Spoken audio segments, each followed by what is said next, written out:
Real quick, I know we got to get to Anthony's ticket giveaway in a sec, but real quick, other top free agent names.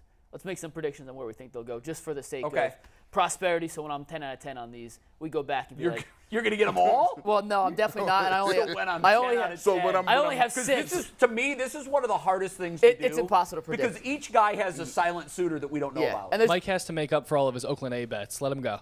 Yeah. Well, no, they got perfect game 2 days ago, and they lost by 9 yesterday. I'm 2 for 2 in my last 2. All right, good. Are you still up for the year? Barely. No kidding? That tells you how good Vegas is. There was a point where I was 3-13 in a 16 game stretch. They've lost like 9 by 1 run. It was absolute bullshit. Wow. But okay, I have 6 of these. These are the 6 players that. And I didn't take Kyrie because I don't think anyone's actually going to pick Kyrie to go anywhere else but Dallas. So these are the 6 other top free agents who I thought had some possible suitors. Russell Westbrook, where do you think he ends up? Oh, wow. I think he still stays in Clippers. I do, too. I think it seems to make most sense for him. I'm going to Chicago for the Bulls, and I'll explain why in a sec. Brook Lopez. Jeez. I'm picking San Antonio. Think of a better mentor for Wemby. No, that's a rim protector. And he don't have to play center all the time. Is there any smoke around that, or that's your thin air pick? I mean, I listen to some podcasts and it's been thrown out there, but I think it makes great sense for the Spurs. Yeah, I think it makes a lot of sense for both sides. They have a lot of cap space to spend. Is he going to want to go to San Antonio? He already has a ring. True. All right, James Harden, who's not a free agent, but he just opted in with the Sixers. He's working on a trade. And didn't they announce yesterday that they are trading him? They are trading him. Yeah. Yeah. So he's not a free agent, but let's throw him in here. Wow. See, I don't know because there's so many hurdles to a team taking a guy like him on. So you said Russ to the Clippers? I thought Houston was I'm sending James to the Clippers. Oh, really? I'm sending James to the Clippers. Wow, wouldn't that be funny? Yep, I'm sending James to the Clippers. That could possibly They're not re-signing Westbrook. They could shed some salary, bring him on. Their owner does not care that's how about they the make that luxury work tax. financially, right? Yeah. Is to shed Westbrook's contract. And Morris and Zubac. Yeah, and they a couple still of need smaller more. ones. But their owner doesn't care about the luxury tax. I can't see him going to Houston with all the other young guards they've just drafted. What is his legacy when he walks away from the game, provided he doesn't win from here We out? have to get to something shortly, and I could go on a 30-minute diatribe That's on a good James topic Harden. for down the road, though. Yeah, we could definitely do that. Next up, Bruce Brown. G. Bush, your favorite. I think he's going to get some money. I think he's going to get money. He's not going to get no money from, oh, man, that's a tough one. He's not going to Denver. I'm going to say,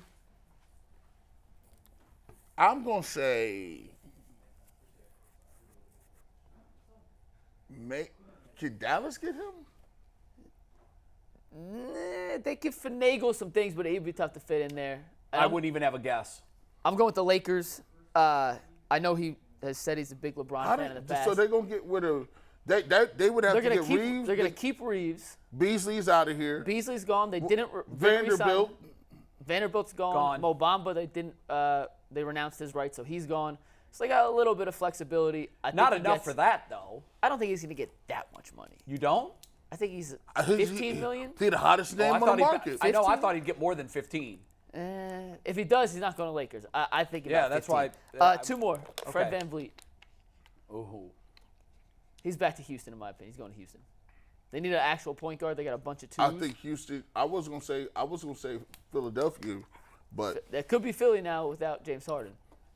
Some of these teams have to spend money, by the way. In the new CBA, you have to spend 90%. Yeah, you have to be up to a minimum, right? Up to 90%. So some of these teams have to spend money. By the way, I wish baseball would do that. Houston has so much money to spend. It would change the landscape of Major League Baseball instantly if they would do that. The Spurs could be good, though. Like, if they say they went and got Lopez and got VanVleet. Well, wait till you see the next guy I have going to the Spurs. Grant Williams. Listen, the Spurs, I think, are going to be good. The Spurs have to spend $45 million in free agency. So they're going to get 2 of these guys. Wow. They have to spend $45 million. And that's why I think they get Grant Williams going And there. You know what? Their ownership group, who was once lauded as the best in the game, I think they've been incredibly patient. Now, they won the lottery, so that and they won the lottery the year you want to win the lottery, which is, by the way, how they built their first dynasty. Yep. But I think they are the perfect example of an organization who lays in the weeds and knows when they can make a move and when they need to just be ordinary. Mm-hmm. And Pop has been incredibly patient.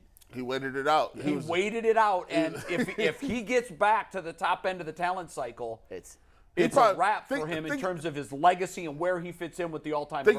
Think about what he's been sitting on. He's been sitting on some plays and some concepts. He has. Well, they set this up perfectly. Now, it was a gamble because if they don't get Wembanyama, you obviously are doing it with a different top whatever pick. Right. They got the guy in the right year to get him. In the right year to get him, and also they got rid of a couple contracts this year that they traded for to go off the books this season and next season. All in preparation for going all in now. All in for this year. It was brilliant. Even if it wasn't Wemby, this was a 3-person draft. Really, yeah, Wemby was obviously the top prize.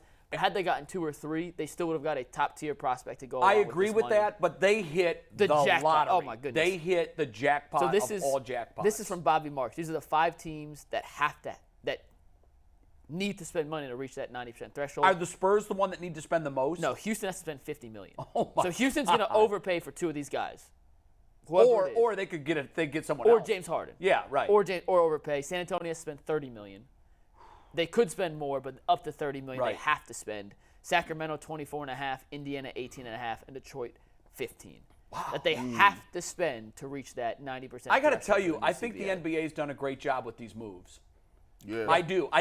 Because it made it easier in the past for San Antonio's, Detroit's, Houston's to sit back and try to win the lottery and hit the jackpot.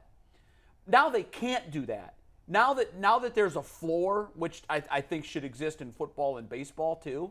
Does it not exist in football? I don't think so. No, I don't think so. I don't think. I know they have a cap. There's a cap, yeah. But I don't think there's a floor. and the thing of it is, in baseball, where if there was a 90% floor, if there was a cap in baseball and a 90% floor, you overnight would take a league that has about 8 to 10 teams that legitimately could win. You would take that and double that and probably be close to 20. And I know what they're doing. They're saying we need the New Yorks, LAs, and Chicagos in the playoffs because that's what sets our TV number for the year. Nonsense. If you're going to have years where those New Yorks get in, but I think it's good for the sport if a Pittsburgh slides in there. It Cleveland slides in there. Look at in 2016. You had the number 3 market and you had the number 18 market. You know, Cleveland's a small market. It grows. But the ratings were through the roof. It grows your sport. I used to always love, like, when I would watch these different games, I would watch, like, bowl games. And I used to watch all the bowl games, and I used to look at the different helmets and be like, man, I've never seen that team before. Right. And so, that's good. Right. And then you'd be like, hey, let me go look and, like figure out when Georgia Tech won the national championship in 1990, I'm like, Georgia Tech, Colorado, there's teams out there. What the heck is this? Yeah, I know. It wasn't one of the blue bloods. Yeah, and so I think it's good. I think for baseball that would definitely work. I wish they would do that. All right, we've wrapped up our NBA free agent segment.